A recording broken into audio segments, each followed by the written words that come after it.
outside of the school, Carlos Vargas, and the other one, Robert Salmons, took photos of the inside of the school. So here's two examples. On the left is the big emblem that's above the main section of the building in the front. You'll see the world with an owl on top, which is the school's was the school's mascot. On the right, you see the auditorium. This is a pretty pristine condition when this photo was taken, other than just the ageness of the building. There's very little tagging going on in the room at this point. You'll notice there's another picture where you'll see a lot more graffiti. So the key players in building the school were four men. One was Herman C. Mueller. He was an industrialist. He was the president of the Mueller Mosaic Company. They made tiles, and if you know the church that's now in North Clinton Avenue, that was the former Masonic or Crescent Temple, it's full of tile. That's his tile. And he was also school board president between 1914 and 1918. The mayor, Frederick Donnelly, he was a key player because he wanted the land that the school was built on to be sold to the school board. It was the former poorhouse or the almshouse, and he wanted to use that money to build a new poorhouse. William A. Poland was the architect. He designed over 2,000 buildings in the city of Trenton. He's also known as the architect of the Broad Street Bank building downtown. And the fourth man was William Wetzel. He was the principal of Trenton High School, the second high school in 1901. And he lasted until the third high school that was opened in 1932 on Chambers Street. And he was also briefly the first principal of Junior 1. So what was happening was the city of Trenton's population was growing. On the left is a graph, and the green areas where the Trenton's population was increasing from year to year until about the 1950 census, when it reached 128,000. After 1950, the population in the city started declining until about 84,000 in 2020 is an estimate. So the main period here is 1910 to 1920. The school was built between those two population censuses. And the population increased from 23,109 people, or 31%. And Trenton High School, which had grades 9 through 12, which opened in 1901, was overcrowded. So to do something different, if they had a middle school or junior high school, the 9th grade would come out of the high school and give them more classroom space at the high school. So that was one of the main reasons why the school was built. So it was a junior high school, like I said, it was the second in the country, the first in the East. And what made it this unique was the three types of courses that were offered to the students. One was an industrial course, which included the study of printing, elementary woodwork, freehand and mechanical drawing, manual training for the boys, cooking, sewing, and similar subjects for the girls. Then there was the commercial course, which was the study of typewriting, bookkeeping, and stenography. And the last course was the academic course, which included the study of science, history, foreign languages, English, etc., in preparation for going to college. On the left, you'll notice three tiles that look very ornate. They're found in the school, and the tiles are Groovy Fans tiles. That company had also produced tiles for the subway system in New York City, along with other venues across the country.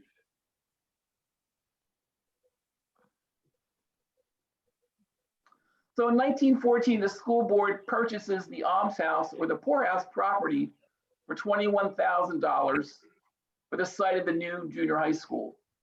And again, the mayor wanted to use that money to build a new poorhouse, which later gets built in Hamilton as the municipal colony, or later known as Donley Hospital. So over here, you see the drive and you see the almshouse footprint. Here is Princeton or MLK Boulevard. And this dotted line going down the middle of the street was a trolley line. So it was a single track. Then here was an area where the trains could switch directions and they would continue. So it was a very good location for getting kids to school. So like I said, architect William Poland, he was the architect. He was the Board of Education business manager. He prepares a plan for a 30-room structure of Gothic design. And the school would accommodate 1,000 kids in the main building and 300 in the shops at the back of the building.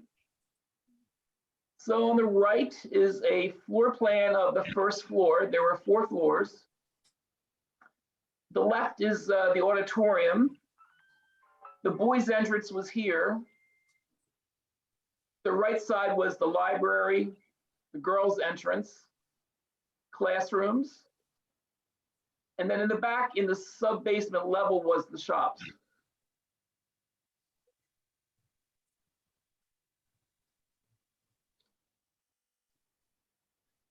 This on the right side shows the sub-basement. So you can see with the shop area, you can see on the right, which was the girls section of the school, you'll see the sewing, domestic sciences. In the center was metalworking for the boys. There were shop rooms for the boys, mechanical drawing, machine and tool rooms, and a general workroom. The school had 2 gyms. There was a boys' gymnasium separate from the girls. The boys, again, was on the left of the building. The girls was on the right, smaller. It had 2 lunchrooms on the basement level. Here's the boys' lunchroom. Here was the girls' lunchroom.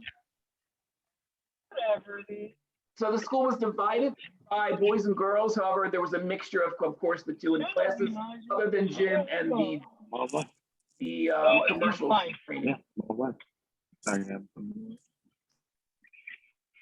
So work on the school began early in 1915 starting with the raising of the old almshouse, the poorhouse. Here's an old newspaper clipping of the poorhouse, what it looked like. Okay, cool. Everyone should mute their phones. In October of 1915, before the school opened, the seniors at the high school launched a program to place a pipe organ in the auditorium, and they had to raise money. So they had dinners and they had plays, et cetera, to do that. And here in the auditorium, this area here is where the pipes would have been contained, on the left of the stage and on the right of the stage. They're no longer there. Again, as different from the first photo of the auditorium, you can see the graffiti has come into the play, where taggers came into the building to leave a mark. In September 1915 was when the cornerstone of the building was laid, and there's a picture of it showing 1916 here. 5,000 people came out to witness that. Can you imagine 5,000 people in that lot? And I found another interesting pivot here was the residents of the Southern Street, whose property bordered on the grounds of the new junior high school, complained about refuse being dumped upon the school grounds as fill in 1916. So if you remember when the MLK elementary school was built behind this building, they had the same problem.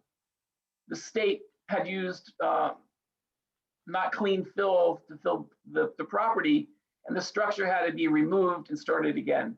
So history repeated itself. So in 1916, when the school was complete and ready to open September, there was a big polio epidemic sweeping across the country.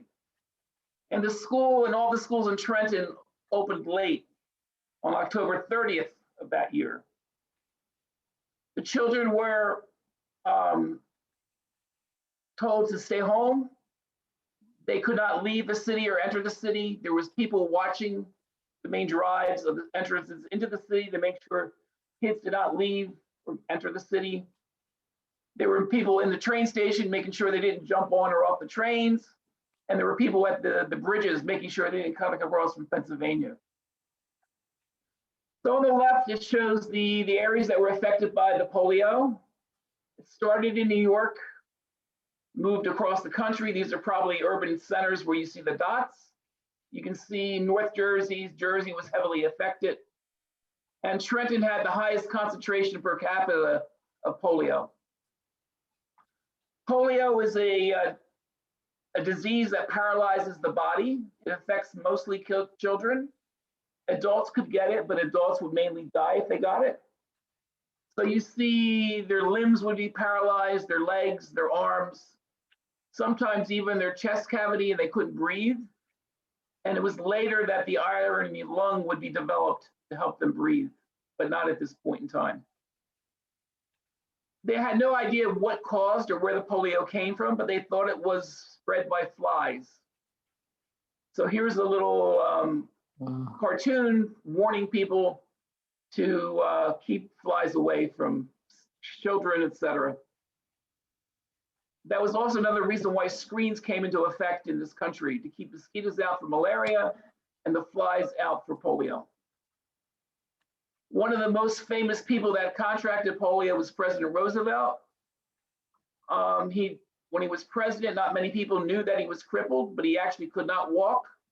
He could not stand up by himself. He always had to be helped up or propped up. So the formal dedication of the school took place a year later from the opening on December 1917, with 3,000 people attending the dedication. And like I said, the school was the first junior high school in the East, and it attracted the attention of educators, not only in New Jersey, but in other states to come witness what they had built in Trenton. Here's a photograph of the front of the school, not long after it opened. Here's the auditorium. The lower level would have been the dressing rooms. Here's a picture of the rear of the school, and if you look, you can see the area for the shops and the domestic sciences. It looks like a factory added to the school. This section of the school was torn down after the school closed in 2006. And today there's a parking lot and a green area that's part of the MLK school.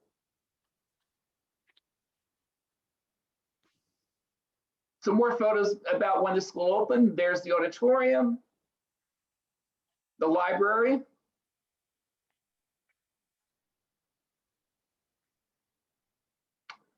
the left would be the manual training for the boys. The right was domestic science for the girls.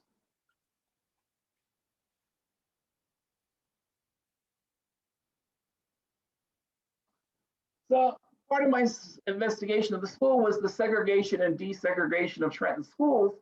And I would like to just give a brief history because it does affect Junior 1. So it wasn't until 1832 that Trenton established its first school for children of color, and it was a rental building on East Hanover Street. In 1857, Trenton builds its first school for colored. It was the Higbee School, later named Nixon. In 1883, another school was built. It was called the Bellevue Avenue Colored School, and it was later named the Lincoln School in 1888.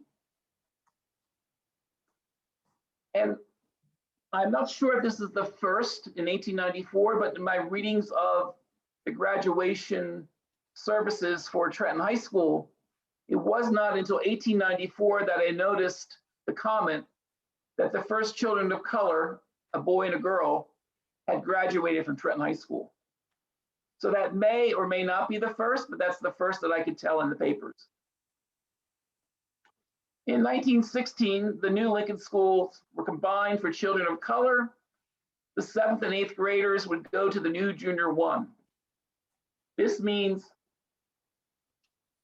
that Junior 1 was integrated for its first 8 years, which was from 1916 to 1924. In 1924, the city built the new Lincoln School, which opened for children of color from kindergarten through 8th grade, which meant all the colored children had to go to that school for junior high school. In 1944, the New Jersey Supreme Court outlawed segregation educational facilities in the landmark Hedgepath-Williams versus Trenton Board of Education case. And 2 years later, the first white students were admitted to the new Lincoln School, which was then named Junior Number 5, which then becomes MLK.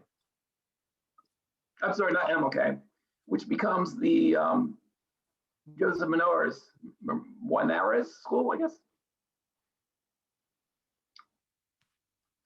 So these are more recent pictures of the students at the school, showing kids studying, having fun, playing in the snow, showing their accomplishments, showing the cheerleaders.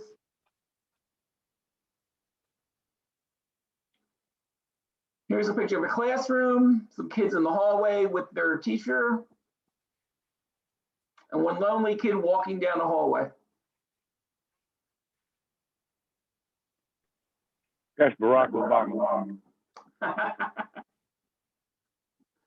So in 1965, there was an addition put onto the school, which included a swimming pool and a new cafeteria. And that's the section on the right of the school on Southard Street. In 1990, the school was renamed as the Dr. Martin Luther King Jr. Middle School. All the schools became middle school in the city of Trenton in 1990. And like I said, the school closed for good at the end of the 2005-2006 school year. And on the left is the program for the closing of the school in 2006.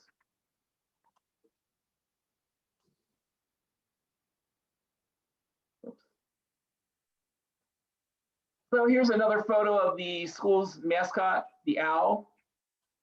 And I was told it was Wisdom of the World by one of the former principals, Albert Williams. He gave a talk for our exhibit a couple weeks ago.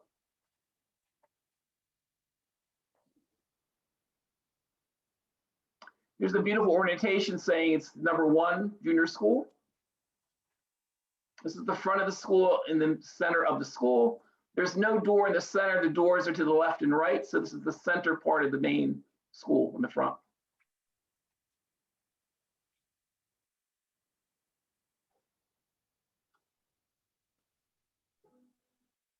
Some more ornate work on the doorway. This is I believe the boys' entrance.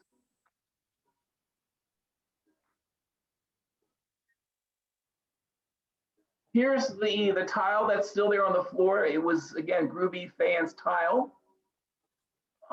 There's a sample piece here. I would imagine it's this blue, probably this rust orange color, and maybe this pearl gray colors were used for this tile.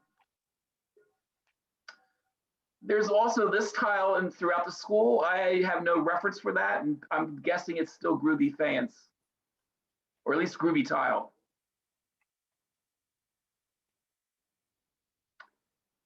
Here's another photo of the auditorium showing the balcony.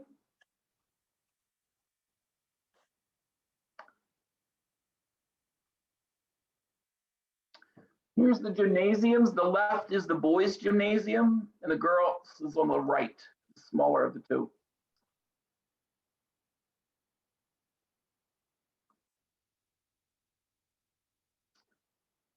Here's a classroom.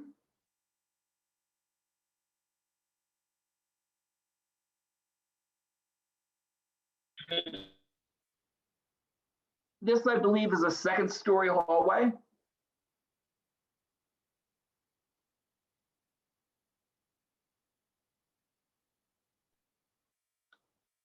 Here's another classroom that's on a corner of the building.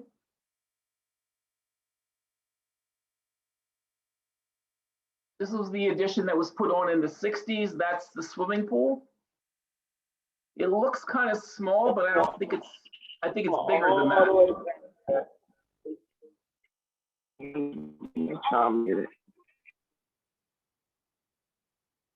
And my last slide is a photo of the fireplace that's in the library of the school, that's original. The fireplace is ceramic tile, not marble. And the painting that's on the wall is the castles in Spain that was painted by Frank Forrest Frederick. He was the director of the Trenton School of Industrial Arts.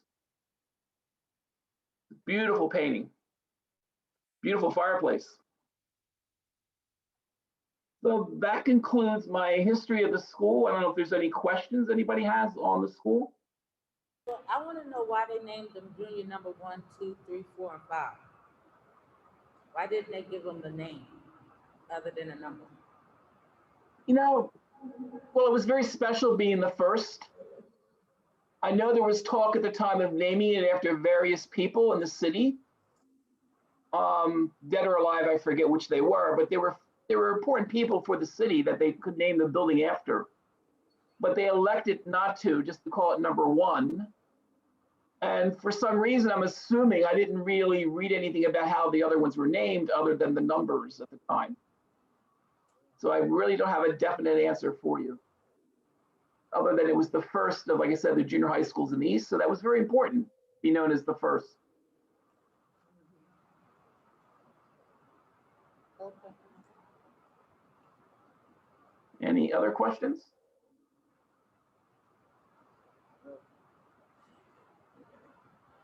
Comments in the chat.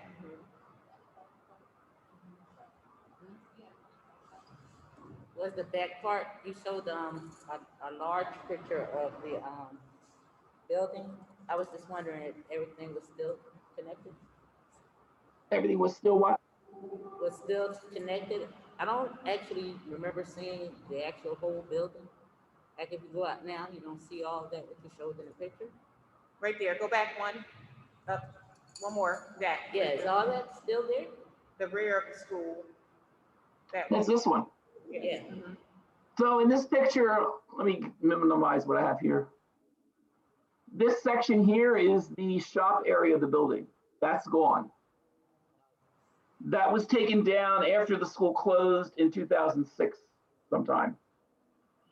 And like I said, in its place, there's a driveway or parking area behind the school, not a big one, followed by a big grassy area, which is part of the field for the MLK school, the elementary school. And like I said, the design of this building is very different than the school. It looks very much like a factory, not like the Gothic design of the school. The Gothic design is very ornate, and that's when you see all this trim that's on the building that's really interesting to see. Like this is very Gothic. That's Gothic. And that definitely is Gothic. So if you ever get a chance to look at the outside of the building, you'll see various pieces, even way high up, like here, you'll see this nice design work within the brick. And there's a nice display of brickwork to look at if you ever get a chance. Did a photo assignment on the rise and fall of the Ballard Monument for school. And I actually took pictures of the school to show. No, I'm sorry, could you just repeat that again? I didn't hear you. The rise and fall of? Ballard Monument. Yeah, because, you know, when Martin Luther King was assassinated, it kind of took a dive.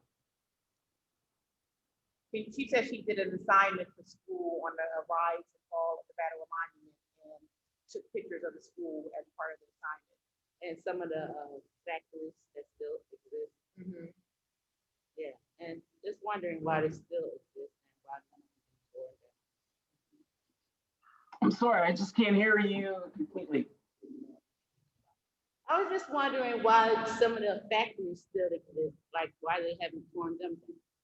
In the school itself, why it hasn't been refurbished or whatever. Why the school has not been refurbished? Yeah. I believe it's a money issue and it's also a need. I mean, it's a huge building and it has to have the right need, the right support, and the right amount of money to do something with it, which I'm hoping, I guess, with this project, the need and the use of the building will be determined. But a lot of the factories, they still exist too. The factories, Yeah. again, it takes money. It takes money to destroy something, take it down, and then you have the problem of cleaning it up, I would think. A lot of the factories could be contaminated sites. So the school was built originally on there was a farm here originally, the Bower Farm. Then it became the poorhouse, and then it became Junior 1. And what happened with why it was let go to be abandoned, or not abandoned, but empty, was that the school attendance population had dropped so low that it didn't make sense to have a school that big and not have all the classes that you would normally need to have in a middle school. So the idea was to combine it with the Joseph Monarez School, which was the former Junior 5. That became the school for that area, go for middle school.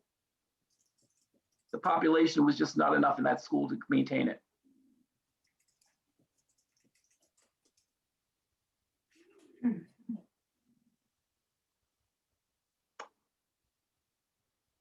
Okay. Yeah. There's some questions in the chat. I know. Let's see.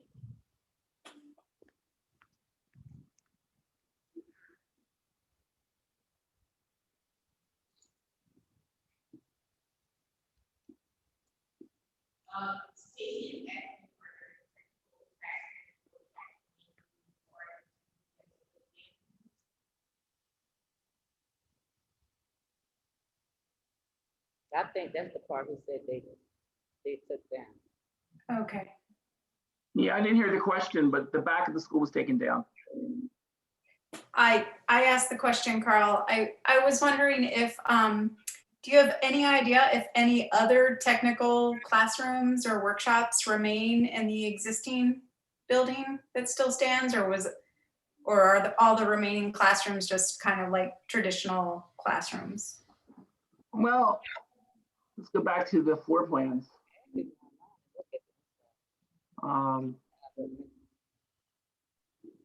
Let's see. Oh. There were laboratories over here, Mm-hmm. So maybe. and there was like a lecture room, which I'm not sure what that was. Mm-hmm. And on the right side, I think on the second floor, there were special classrooms. I've never been in that area of the school, so I don't know what was up there or still up there. Okay. So, Okay. Just wondering. yeah. I still believe that it would be a good community center because the school already had all aspects of what the need is in the community. Just like you said, the workshops for people to have skill setting to be able to go out and get jobs. Classroom settings, I mean, different things. I mean, you can break it up. It seems like the school has enough space to do whatever needs assessed in our community. Mm-hmm. Mm-hmm. Looking at the floor plan. Mm-hmm. This Mm-hmm. school is another school that's in the same condition. So that's like with the first elementary, right? The first junior high school in the east. Cook School on Kyle Avenue. Yeah, that's elementary. And then they built PJ Hill because I was the first to go to that school. Yeah, we actually put our name in there. So maybe I need to explain what happened prior to the junior high school system. Prior to the junior high school, the school was from kindergarten or first grade through 8th grade. And then high school was 9 through 12. And a lot of people that went to 8th grade, after 8th grade, they would drop out of school and they would go on to work in the factories. I remember high school going to 9th grade and then you transferred over. Well, this goes up to before 1916. And like I said, the problem was the high school was too crowded, so they needed to do something. So then the school system became kindergarten or 1st through 6th, most of the schools. Then there was the junior high was 7th, 8th, and 9th. Yeah. and high school was 10th, 11th, and 12th. But some of the junior high schools had an elementary section to them. Junior 1 never had elementary. The New Lincoln School or Junior 5, there was an elementary section to the junior high school. Junior 3 had an elementary section. And Junior 2 has an elementary section. Junior 4 was strictly junior high school or middle school. So it depends what school you're in. May I chime in here? It was also pointed out that the one-room schoolhouse model was being used up until 1916, kindergarten through 8th grade. But it was also noticed that kids of the middle school age really didn't belong with the younger kids, that they were at a special development stage of their lives, and they wanted to pull them out of the elementary school setting, because you can imagine the difference in the ages of the kids, 14, 15, 16, and 5, 6, and 7, and 8. It just wasn't a good model. So they decided that the first experiment with setting aside teenage age, middle school age kids would be Junior 1. And that was the experiment that everybody came to see. But they also separated the boys and the girls because they understood that puberty was coming on about at that time. And so Junior 1 was the first time east of the Mississippi that the one-room schoolhouse model had been modified so that middle school age kids could have this separate place to develop into young adults. And so Junior 1 broke ground in that regard. Yeah, I mean, it's an amazing concept because you have to think about this. I mean, they're starting from scratch trying to do this. And they're working with a building that they never built before. The kind of a building was never built before like this. They were talking about an educational plan or system, a way of teaching the students that was never there before. So the two had to come together, the newness of the building like this and the newness of the way of teaching.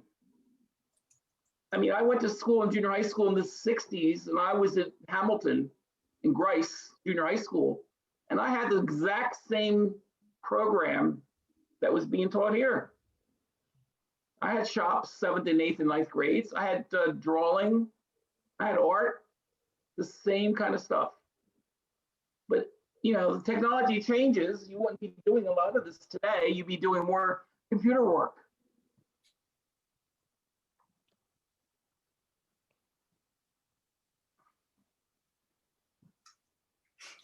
It's terrific. Okay, thank you. Thank you so much, Carl. Thank you, Carl. You're welcome. Come to the museum to see the exhibit on the school. There's more photos and more objects from the school there.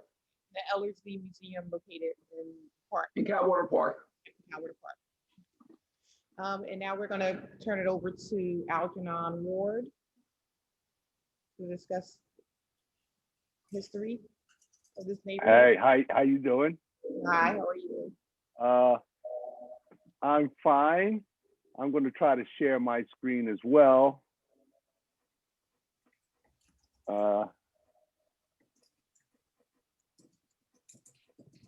Okay.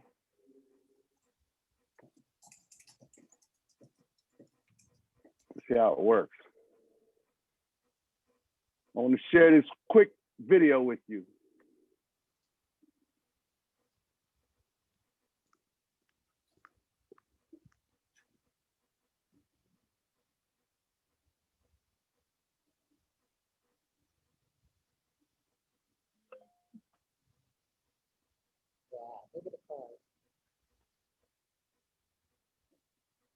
Now, I wanted to show you all that because as I was growing up in the 60s, Trenton downtown was like that. It was very, very busy. You could see from the number of people moving around and the buses and the cars, that was the downtown Trenton I grew up with. In fact, I lived in South Trenton prior to that, all the way up till 1965, when my family moved from Lamberton Street in South Trenton and moved up north to North Trenton on up, and you'll notice I say up to North Trenton on Princeton Avenue at the time, which is a block away from Junior 1. And at that time, Trenton looked much the same as that did in 1955. It was that kind of bustling, active, energetic place when we moved to North Trenton. Now, I had gone to Junior 4, Parker School, then Junior 4 when I lived in the South Ward. Junior 4 was predominantly white. There were a number of Black kids there. I'd say a quarter of the students were Black, but the 3/4 were white. And the culture of Junior 4 was very, very different from the one I found when we moved from South Trenton to North Trenton. Just an example, when I was in the 6th grade at Junior 4, we were doing algebra for mathematics. And I immediately moved, when we moved to North Trenton, and I was in the 7th grade, I sat down in the math class, and the teacher gave me addition and subtraction. Wait a minute, I had that in the 3rd grade in Parker School, and here we are in the 7th grade doing addition and subtraction, and no mention of the word algebra. Piece of cake. That's great. So I'm flying through all the work in school because we were at least 4 years at Junior 4. We were about 4 years ahead of these kids in the 7th grade at Junior 1. The other culture shock was we had to walk in boys and girls doors. At Junior 4, no such thing. But at Junior 1, the boys on one side, the girls on one side, and gym on that side. No, that was not the culture of Junior 4. It was all mixed together. And the most profound shock was they would hit you. Your teachers would hit you. You would get a smack on the hand with a ruler called a shot if you said something wrong, or if you were in gym class, it was a paddle. And you would get a shot, they would hear all the way across that gym that you saw. Our gym teachers was Crosby Copeland, Al Page, and Matthew Dunn. They were our gym teachers. And our gym class was regimented like any other army. We were very good at drilling, but the culture shock was amazing between the difference from South Trenton and North Trenton. In fact, they're only about a mile away from each other, but it was a different world altogether. And the quality of the education was altogether different. The teachers did not seem as engaged. And I got the feeling that all the bad teachers were being shifted over to Junior 1 that would have never survived the rigors of Junior 4. And so I could see, even at a tender age of the 7th grade, that there was a big discrepancy between Black schools and white schools right here in the city of Trenton. I walked into the classroom, first day, new kid, teacher motioned me to the seat. I sat down, and then somebody leaned over my shoulder and said, "Are you a punk?" I said, "No." "Are we gonna find out after class?" I ain't been in the school 5 minutes, and I'm already gonna have a fight with somebody I don't even know. I'm like, oh, wait a minute. This is going to be an interesting time in my life, right? And certainly it was. Big culture shock. The new kid, I had to box my way home that first day. And as soon as they found out I would fight back, the fights came less frequent, but they still came. So Junior 1 was different from Junior 4 in a lot of ways. So in 1968, I'm growing up. Can you see this screen of Martin Luther King? No. Okay. Oh, we still just see the video, end of the video screen. Oh, okay. Okay, I've got another share, a different screen. I'm sorry. Well, in 1968, at the height of this man's power, We will watch him on television and listen to him on the radio. And all of a sudden in 1968, after giving this very speech in Ebenezer Church where he said, I might not get there with you, but I can tell you we're going to get to the promised land. Next day in Memphis, he was killed. Well, as young people, that was a very big shock. As a Black young person, it was stunning that somebody would kill this preacher, this man of peace. And we were angry. We were very, very angry. Our parents were crying and stuff, but as young people, we acted out. And all I can tell you is that it wasn't pretty. In 1968, hundreds of us preteens, teens, we're acting out our anger. And if you've ever been a big crowd, you know, a crowd doesn't think, it reacts. And so you're in a crowd of hundreds of young people, and at each thing that would happen, we would react.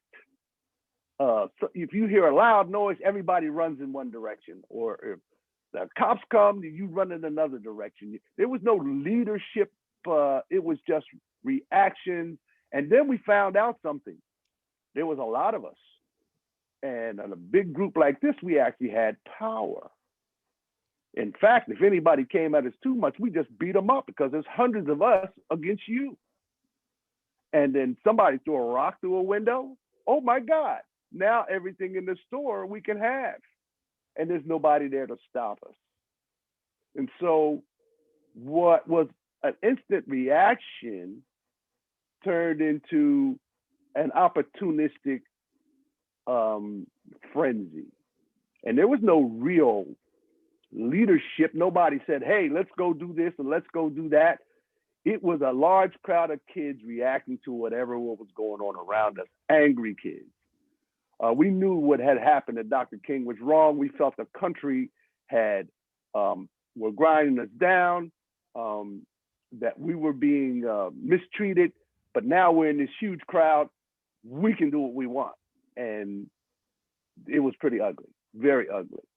I made the mistake of coming home at about dusk, and my mom wouldn't let me near the door again. But what happened after that is what you see here.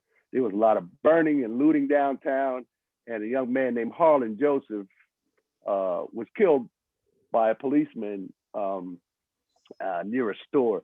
They claim he was looting the store. Harlan, I didn't know him personally, but I saw him, I knew of him. He was always one of those kind of student leaders, so it was hard for me to believe that he was looting the store. His sister says he was out there trying to stop people from doing things. And it's true that at that time, we would paint something, if you didn't want your window broken, you would put the word soul in a piece of tape on your window, or brother man on your window, and nobody would throw a rock through it. And so Harlan was one of those guys, from what I understood, who was not a leader of a mob, but more of a kind of person to try to calm things down. Now, not being there when it happened, not seeing what happened, I can't speak on that, but he was killed that night. And that again infuriated us. Many of the places in North Trenton became ground zero because we're talking about a predominantly Black neighborhood. Convery's Furniture on North Broad Street, huge furniture factory, furniture store, was set on fire, and the police came out with the dogs, and the dogs kind of made us a little even mad. I wasn't out there at that time of night. My mom had me on lockdown. I mean, she was braced in front of the door. I wasn't going out the house. You know, the skylight was lit with flames, and so the city was in turmoil. There was a curfew declared, and that was a pretty serious night. But what happened that night was that we were children before that. We were only interested in dancing and playing and dressing and doing what teenagers, pubescent teenagers do. But now with the assassination of Martin Luther King, we start thinking about politics. James Brown came out with a song, "Say it loud, I'm black and I'm proud." We're gonna grow our afros. We're gonna call each other brother and sister. And we began to get a different sense of ourselves as who we were as a people. But we were black and proud. We were growing up. We were becoming more politically aware. And now we had a sense of our power, which is good and bad. The National Guard were on the corner of Southern and Princeton Avenue. The National Guard marching down the street to push us, this huge crowd of kids, back. And so were the state police. And the incident I most remember was my mother standing on the porch of my house at 688, and the state police coming down the street in a line like these soldiers are, holding shotguns. And those kids ran into my house, Faith Haven, they ran into my house. And the troopers came up to my front porch, and my mom, my 5'6" mom, stood there, and these state troopers had shotguns pointed at her face. And she said, "You're gonna have to kill me to bother these kids." 5'6", soaking wet, 110 pounds, facing down state troopers with shotguns locked and loaded, pointing at her face. That's the courage my mom had. And I think that moment was seared in my mind, by the way, because I don't know what would have happened had they decided to pull the trigger. But her audacity made them walk on. "Oh, woman, you could have got shot." And they walked on away. But the courage she displayed to me in that moment, I'll never forget it.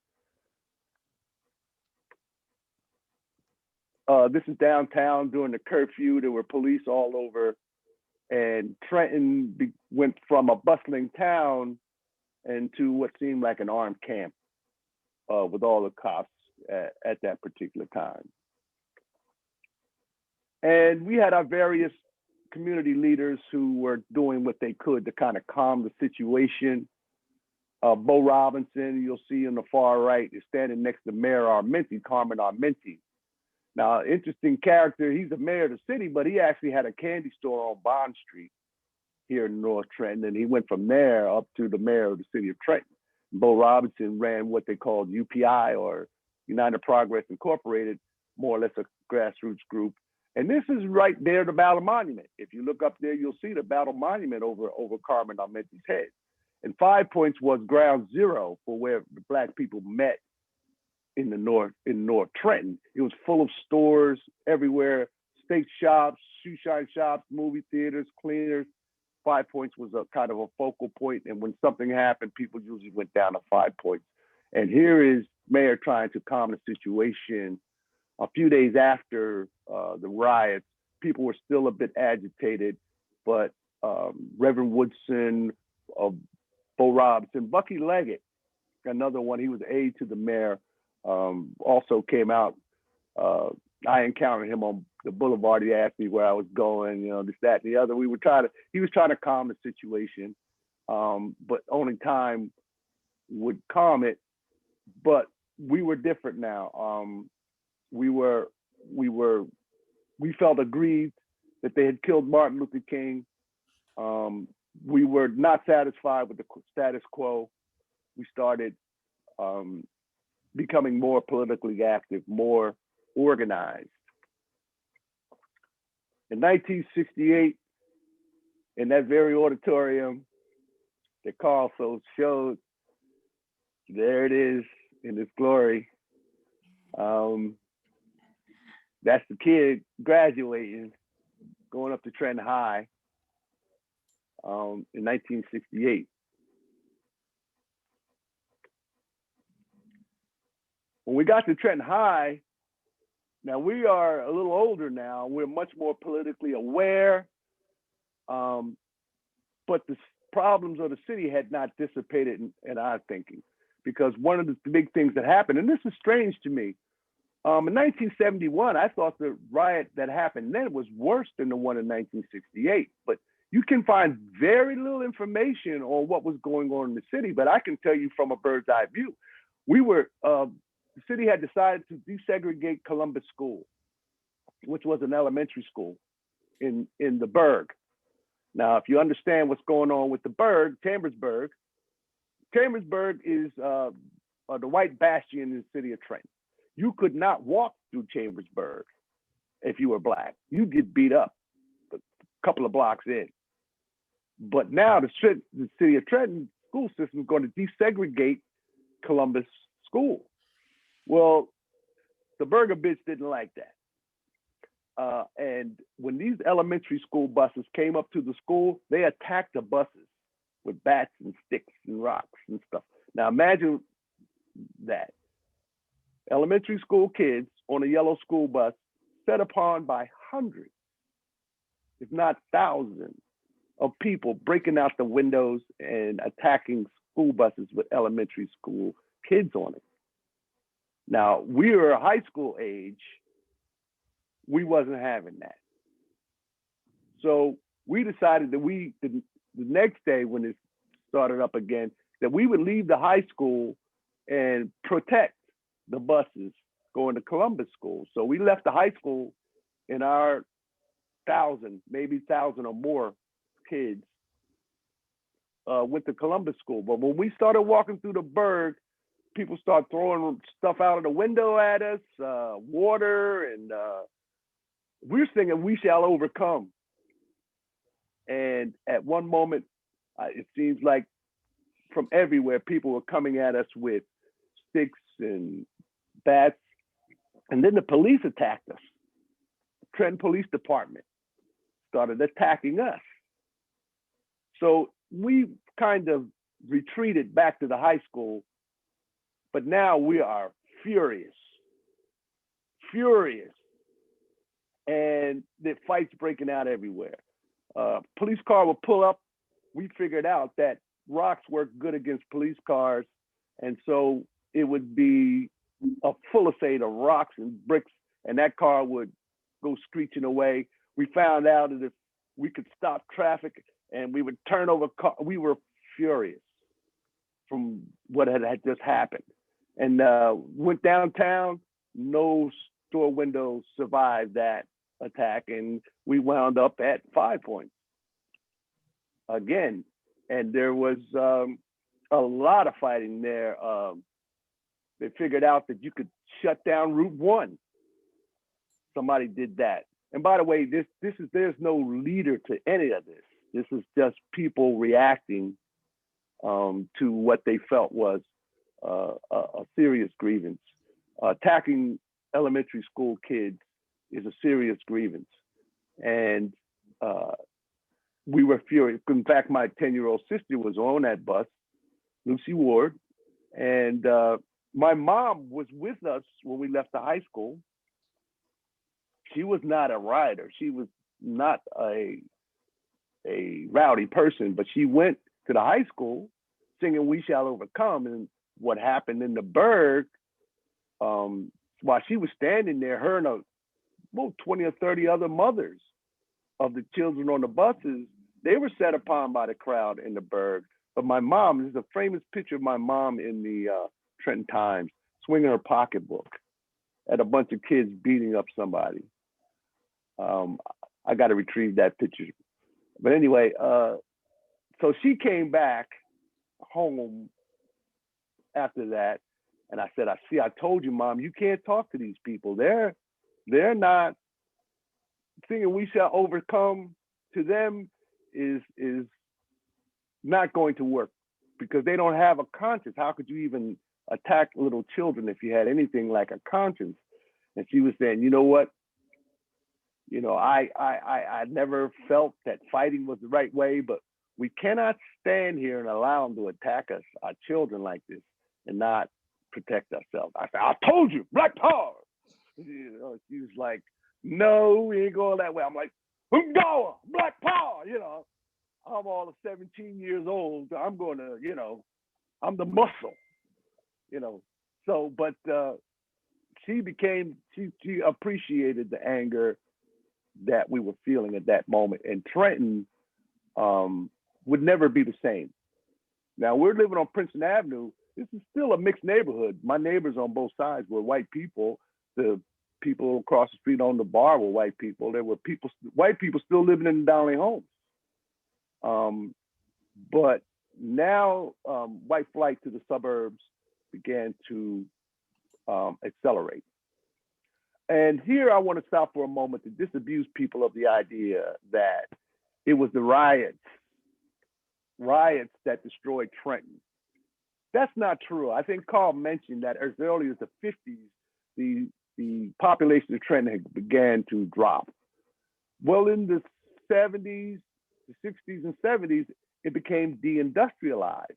And what I mean by that, Trenton makes the world taste is not an exaggeration. There were factories all over the city of Trenton, everything from General Motors to Fairless Steel, Roebling Wires, Stokely Van Camp, Campbell's Soup.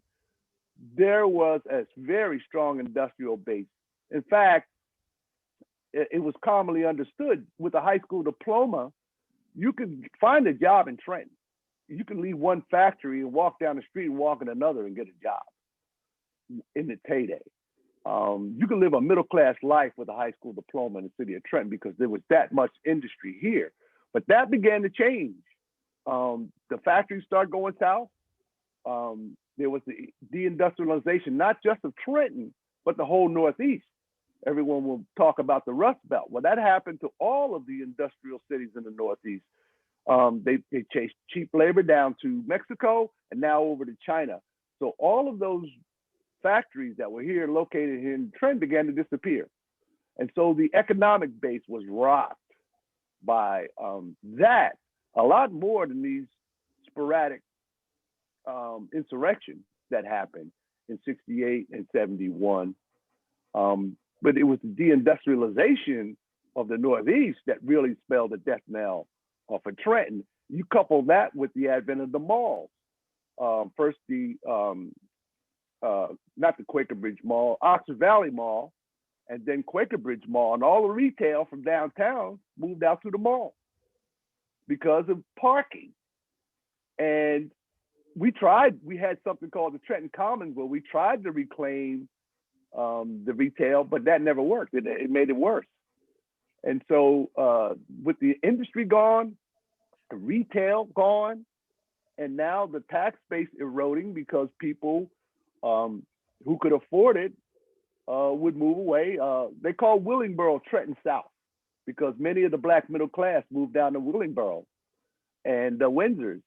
And so the Black middle class began to drift away the same way the white population began to drift away.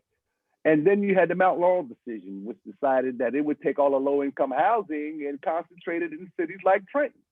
And so now you're concentrating the poor people in an urban area without an industrial base, not even a strong retail base, and only very few opportunities for working. The last remaining economic prop in Trenton is the state of New Jersey. It still remains the capital of the city, and those who got state jobs were pretty much secure, like myself. I worked for the state for 34 years. But those who worked for the state had a stable income stream.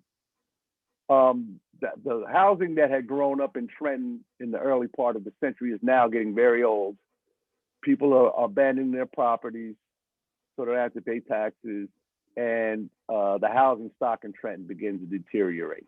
So those things led more to the decline in Trenton, much more, in my opinion, than these two episodes in 68 and 71. What they did was, the damage they did was to our reputation, not really to the economic base of the city. It accelerated it. It became the reason, but in actual terms, I'll tell you what really killed North Trenton: drugs. In the 80s and 90s, even those people who were working succumbed to the lure of drugs. Drugs became the underground economy here in Northside. I saw crack run through our neighborhood like a hurricane, taking out all those productive people who had a few dollars to spend on something they thought was recreation. And in 5 years, they got a serious problem. They lose their house because they're not spending their money on mortgage payments. They're spending money on that crack pipe. And those are the things that devastated our neighborhood. There used to be a bar on every corner here in the North Ward. That's no longer the case. And I'm kind of glad of that, actually, because you had a community that was medicating itself from the pain that it was enduring. And that situation doesn't exist today. And the drugs haven't gone away,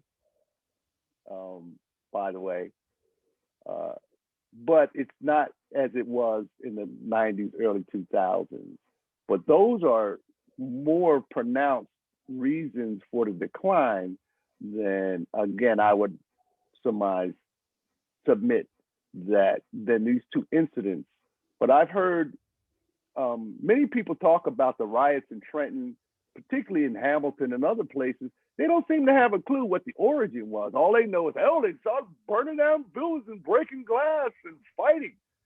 And I asked them, well, why did they do that? And they don't have a clue. They forget that, it was after Martin Luther King, and it was the desegregation of schools and the friction that came out of that caused us to react to what was a perceived attack on us.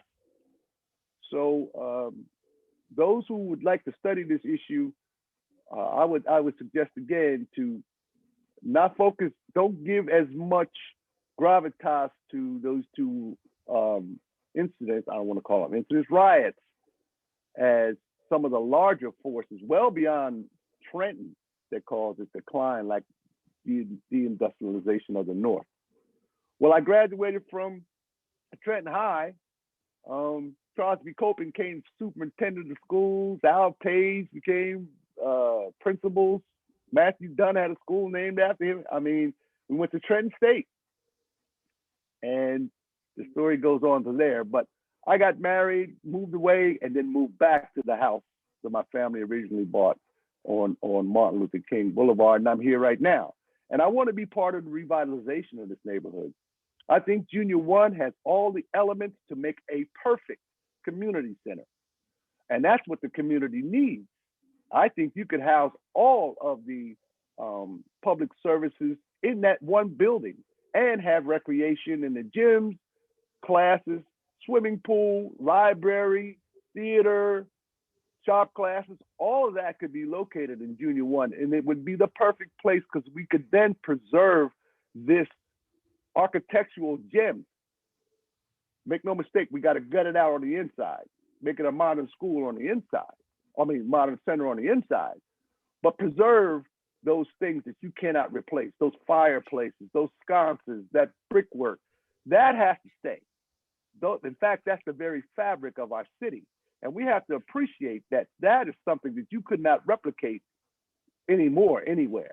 And so we have that. Let's not look at it as just an old building. That's a building that's very special, the first junior high school east of the Mississippi in the United States. And we have to see it as a historical piece that we need to take full advantage of. I could see senior citizens apartments on the upper floors and a community center on the lower floors. That would be the perfect thing because that is what our community needs right now. It needs after school classes, it needs GED classes, it needs a place for our young talented people to go and hone their craft. It needs a gym where these young men can come and play basketball instead of hanging out on the corner. It needs a library where we can go and study. It needs classrooms where we can learn the new technological society and prepare our kids for the jobs that still exist here, administrative jobs, computerized jobs, whatever service industry that still remains in the city of Trenton. So I hope to be part of the discussion about what the disposition of Junior One. And as a person who's lived here the majority of my life, I think I have standing in that discussion. And the vision that we have and that's just not me. This is a discussion me and my neighbors have talked about a lot. You know, what we're going to do with Junior One, and community center comes up every time, and I agree with that point of view. So I've talked long enough, and I'm willing to answer any questions you guys may have. Yeah, you said that you would like to see a seniors home in the community center combined. Maybe you're saying something I'm not saying, but do you think that's like, wow, really? You think that's I why can't hardly hear you. the community center and you say old folks seniors home combined? And I'm gonna tell you why that's such a beautiful idea. Our seniors need to be in touch with our young people. How the wisdom of our elders is probably our most precious asset. Now, they're not going to come down and play basketball in the gym, but if they're part of the community center and our young people get to interact with their elders, by the way, they're going to have a lot of control of those kids because they know how to behave around their elders. But all elders don't And like stuff like that. I mean, that's what I'm thinking about. I'm thinking about, yeah. well, it depends on the elders. I know many retired teachers who would love to mentor young kids. I know I'm a retired research scientist. I'd love to teach these kids about a laboratory. Of course, I'd do that. And the only reason why I'm suggesting the seniors apartments at the top is that it would be economically that could help finance the community center. That if you rented you had apartments in the top, that would help raise money for the center and keep the building going. And you don't make the seniors interact. If they want to, they could. And I imagine that there would be some who would want to be around to watch the kids rehearse and teach them how to act and in the theater and things like that. It's not a completely formed idea, but the idea that a community center is certainly one that I would endorse. I agree. It should be a community center, but just the whole community center. I don't think a senior place should be there. I think part of it should be a senior facility for the seniors to go, and part of it should be, other community where everybody is going to interact. I believe the young people now should have some interaction with seniors because the disrespect now that some of them have, because a lot of the elders are deceased, and what little that are here, they are very knowledgeable and have a lot of history that can be taught to these young, younger than me. My daughter's age, like 28, the kids that are in their 20s are a little bit younger, and the ones that are coming up, it's a big gap, it's a big disconnect. Because when we were growing up, we wasn't told more than one time to move. When they spoke, we moved. We helped my grandma. She had friends. If somebody was sick, we were taught at a young age to engage with other elders. Meaning, if one of my grandma friends was sick, we went to the house. We cleaned up. It wasn't a question. You went and you did it. You helped. That's right. You went to go pay bills. They taught you how to get on the bus. You go to Bell Land. At the time, I think it was Bell Telephone downtown. You went to go pay the water bill at City Hall. They taught you how to go to bank and make deposits. So these kids need to learn, some type of learning has to get back into with these children because it's a big disconnect. Whereas my age, I'm 49, my daughter, she'll be 29. And it's like, okay, a 20-year gap, but at the same token, these kids, it seems like they're not taught anything. They're raising themselves. You got some parents, they chilling with their kids when you should be the parent more so than the friend. But again, it depends on how you were brought up in your home. Not all the kids are being raised by their parents. Some are what elder grandparents or aunts, or some of them are coming up in foster care. So it's a lot of stuff that has to be retaught, reconnected, and it's a lot of work, and we got to do the work, because if not, our kids are going to fell behind, and everything is just gonna keep going the way it is. So it's a lot of work to do, but I'm willing to help. Yeah, my point would be, and I agree with everything you said. Our seniors right now are being isolated That's from the true. children, being in senior homes, and the children are isolated. Okay. They're in the Black tradition, in the African tradition, it takes a village to raise a child. Yes, it do. You know, I see you. Where'd you learn your manners from? Your grandma. Yes. Boy, watch your mouth. Don't you cuss around here. That came from our city. Who walked me to the bus stop? That was grandma. That was auntie. Stay out the street. You know, put your cans. That came from our seniors. But if we isolate them in the senior citizen complex, and we isolate the kids in the schoolhouse or some other place, that interaction is so precious. That wisdom is never passed on to the next generation. So we can use this community center to do exactly what it is. A community center where everyone goes, interacts with each other on different levels, and that wisdom, that contact, that interaction is passed on to the next generation. So that's why I'm so gung-ho about seeing Junior One preserved and turned into a community center, and making sure that it's not just focused on the issues of the young, that it's a holistic, community-wide thing that everyone can partake in on some level. So that's just my 2 Preserve cents. our history. Do you recall the church That's right. on Greenwood Avenue? It was like a community center, but it was a church right down Greenwood, not too far from Tyler Avenue. They had after school programs where they used to go to camp in the summertime. I used to be a part of that. We need something like that. That was great. Oh yeah, there were several of those routes scattered throughout the city. In my development years, there's one on the corner of Olden and Clinton Avenue. It's still there. East Trenton Collaborative, they call it nowadays. But that was a community center before. It was one in South Trenton. Well, the Boys Club served that purpose, but there was other places all over the city of Trenton where people understood that this is something that had to happen. But the commitment to that is gone. And by the way, we also have to think about how we're going to pay for this bad boy, because you don't want to do something and get it going, and then we get a new administration, they come in and cut the money and it falls apart. That's my great fear, is that, you know, it's not sustained.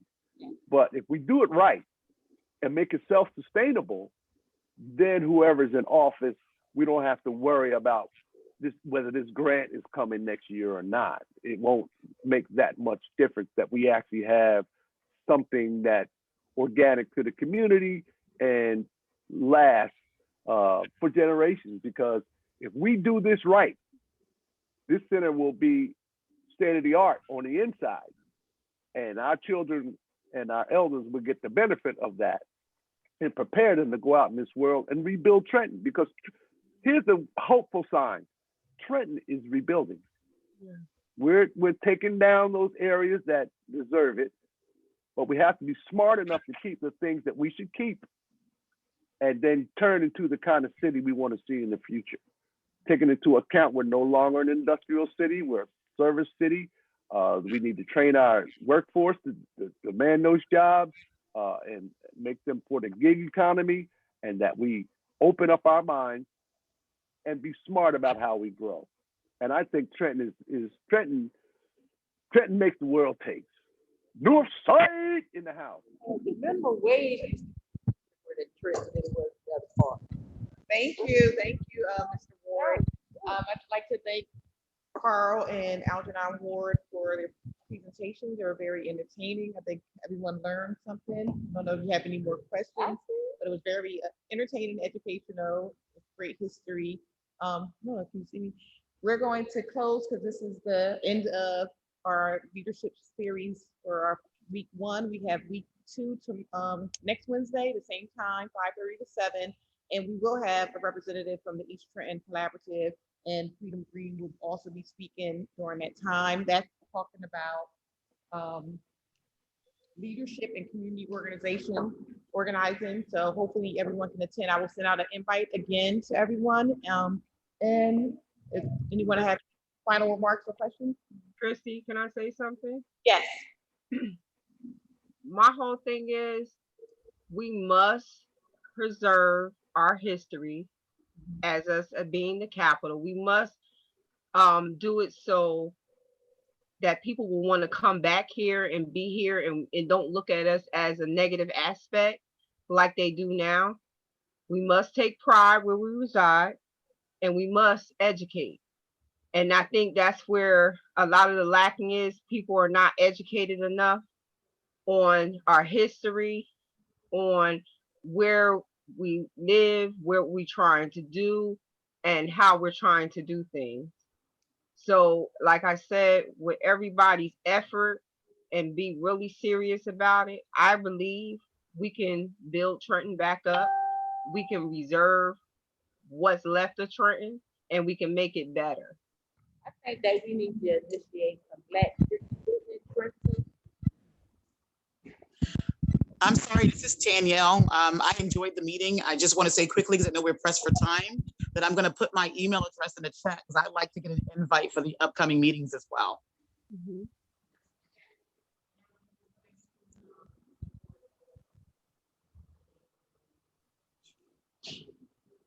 Yeah, I just want to reiterate Stacy's comments in the chat. Thank you to Carl and Algernon for a great presentation and discussion tonight. We really appreciate seeing you taking the time out for the evening. So thank you. Yeah. It was a Happy pleasure. New Year to meeting everyone. everyone. You're all quite welcome. Thank you. Okay, we'll see everyone next week. Whoever can attend. Thank you. Bye-bye. Bye-bye. Thank you. Good night. Have a good night. Bye. Good night. Good night. Night.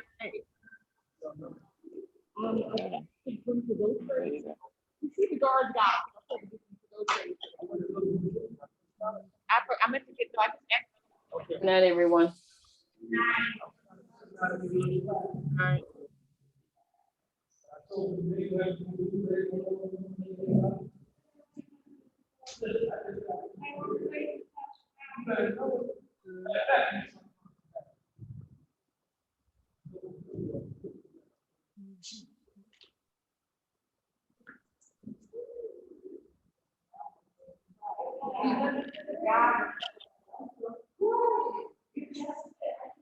That's why I was